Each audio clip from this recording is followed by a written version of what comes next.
আসসালামু আলাইকুম প্রিয় শিক্ষার্থী বন্ধুরা, আশা করি সকলে ভালো আছেন। আজকে আরও একটা বিশ্ববিদ্যালয় রিভিউ করব, মানে বিশ্ববিদ্যালয়ে কীরকম ফ্যাসিলিটি সেটি নিয়ে কথা বলবো। আজকে কথা বলবো মাওলানা ভাসানী বিজ্ঞান ও প্রযুক্তি বিশ্ববিদ্যালয় নিয়ে, যেটি টাঙ্গাইলে অবস্থিত এবং এটিও বাংলাদেশের প্রধান একটি বিশ্ববিদ্যালয়।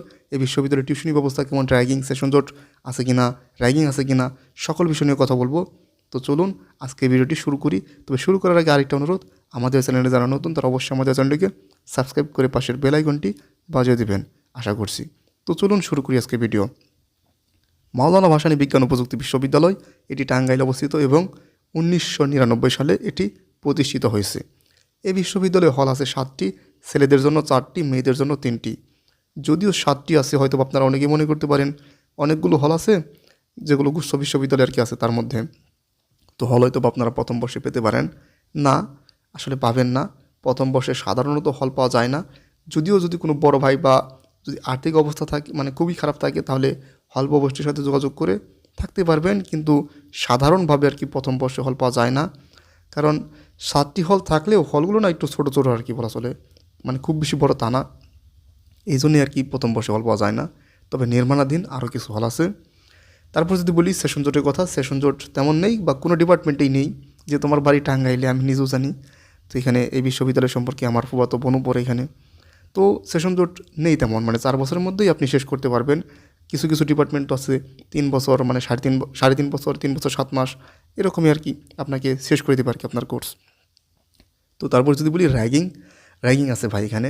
কারণ যেহেতু বুঝে বললাম না আমার ফুফাতো বোন পড়ে বা আমার কিছু কাছের মানুষ এখানে পড়ে, তো র্যাগিং এখানে কিছু কিছু ডিপার্টমেন্টে আছে এবং বেশ ভালোই করা র্যাগিং হয় যতটুকু শুনেছি।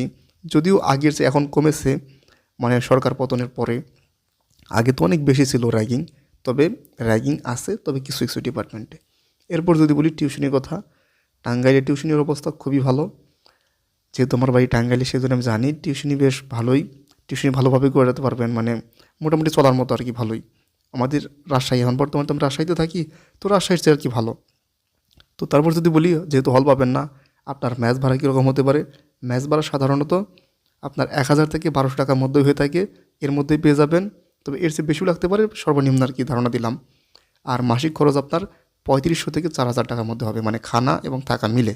এরপর যদি বলি ক্যাম্পাসের কথা, ক্যাম্পাস ভালোই, 70 একর, তো বুঝতেই পারছেন বেশ ভালো একটা পরিপাটি একটা ক্যাম্পাস বলা চলে। আর এই মাওলানা ভাসানী বিজ্ঞান ও প্রযুক্তি বিশ্ববিদ্যালয়ের দ্বিতীয় ক্যাম্পাস আছে, অর্থাৎ এই যে 2-1 বছর আগে এটা কিন্তু দ্বিতীয় ক্যাম্পাস চালু হয়েছে সিরাজগঞ্জে। তো এই সিরাজগঞ্জে এই ক্যাম্পাসটিতে 2টি হল আছে, একটি ছেলেদের একটি মেয়েদের। তো বুঝতেই পারছেন এইখানে মোটামুটি কম শিক্ষার্থী, তো হয়তো বা থাকা যায় আর কি। এটা সম্পর্কে খুব বেশি আমার ধারণা নেই। তবে যেহেতু এখানে কম মানে সংখ্যক, সম্ভবত 1 বা 2টা ডিপার্টমেন্ট আছে এখানে, তাও সায়েন্সদের জন্য, তো এখানে আপনি থাকতে পারবেন। আর এই ক্যাম্পাসটি 10 একর। এই ক্যাম্পাসটি আগে কলেজ ছিল, পরবর্তীতে আর কি বিশ্ববিদ্যালয় করা হয়েছে, বা মাওলানা ভাসানী বিজ্ঞান ও প্রযুক্তি বিশ্ববিদ্যালয়ের আন্ডারে নেওয়া হয়েছে বা একটা অংশ করা হয়েছে। তো এই হচ্ছে কথা। তো তারপরে যদি মাওলানা ভাসানী বিজ্ঞান ও প্রযুক্তি বিশ্ববিদ্যালয় সম্পর্কে আরও কিছু জানার থাকে, আরও যদি কোনো প্রশ্ন থাকে, অবশ্যই কমেন্টে করবেন, জবাব দেওয়ার চেষ্টা করব। তো এই ছিল মাওলানা ভাসানী বিজ্ঞান ও প্রযুক্তি বিশ্ববিদ্যালয়ের সেশন জট, র্যাগিং, হল ফ্যাসিলিটি, সকল কিছু নিয়ে তথ্য। তো আজকের মতো এখানে বিদায় নিচ্ছি। সকলকে ধন্যবাদ। আসসালামু আলাইকুম।